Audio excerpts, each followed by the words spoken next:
Well, Bill, throughout today's show, we've learned an awful lot about laterals, how we as homeowners own the lateral from our house out to somewhere near the street, if not all the way to the main.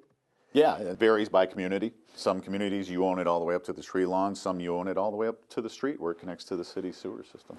Yeah, check with your community. Good Absolutely, idea. yeah. Okay, let's take the situation. I have water coming up through my basement floor drain. I'm in a panic. Tendency might be to call MMSD, start pointing the finger, but really, what is your advice to a homeowner in that situation? And we get that a lot. But when you have water in your basement, a couple different ways to approach this. If it's raining out, you should call the community that you live in because they want to know first. They want to send a crew out to inspect the sewer in the street. If their sewer is flowing freely and there's no blockages, that means that you typically have a problem with your lateral. If it's dry out and you have water backing up in your basement, again, you still want to call your community to make sure there's no blockage out in the street in the city sewer.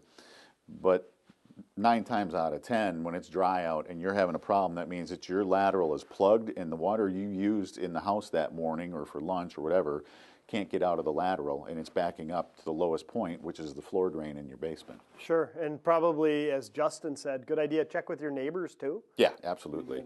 Yeah, and even when it is raining out, if you have water in your basement and your neighbors are not having a problem, then it's typically a problem with your lateral. If all your neighbors are having a problem and you are, that's typically a sign that there's something going on with the sewers out in the street or the MMSD system. Do you ever recommend homeowners do a regular inspection? It's really up to the homeowner, but if you have to call Roto-Rooter type company or a plumber to have tree roots cleaned out every other year, yeah, you should really have it inspected occasionally and make sure you do it with a camera. My house, I'm getting the camera. I want to see what the problem is and I want to see that it was done properly and cleaned out all the way out to the street. Well, I thought it was really awesome today seeing Justin do the visual inspection. What they discovered here was not only did he do a great job at solving the problem and cleaning out the tree roots, but he found that it was broken, as you and I discussed, where it connects out at the sewer main. Yeah, and that's common in the inspections we've been doing. The connection between the lateral and the community sewer, that's where you get a lot of leakage from settling or for whatever reason. But that can happen, and it needs to be fixed. Okay, I want to be a prudent homeowner. I want to help out not only myself, but the community. I want to solve this problem. What are the solutions to a cracked or broken lateral? There are a number of solutions. There are liners, which are kind of like big socks that they put in with a compound on the outside, and then they pump hot water or hot air in, and it'll cure in place, and it'll hopefully give you another 50 years of service life on your lateral and seal up all those cracks and any other problems. And there are other different techniques. You should consult with a number of different professionals before you commit to any single one to do a lot of research and find out what's good and what's bad about each technique before you commit to one. Okay, well, it's been great having you on today's show, and I guess in closing, do you have any advice for us homeowners out there on what not to stick down a drain that might ultimately lead to a problem?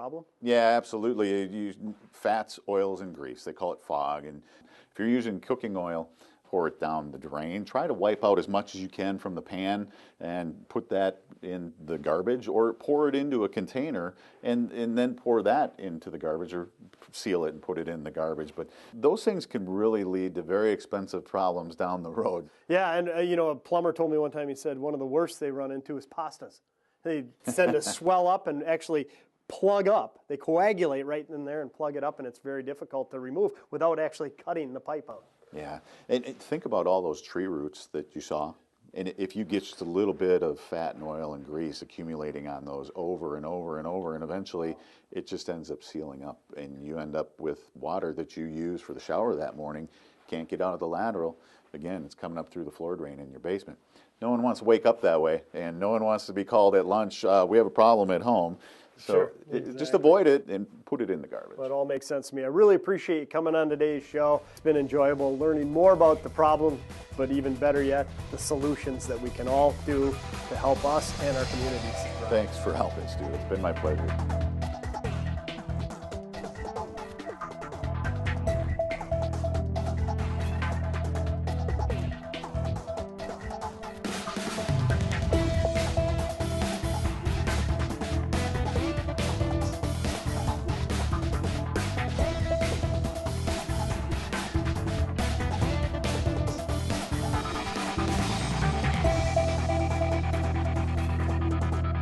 The preceding program was sponsored by the Building Wisconsin Television Network.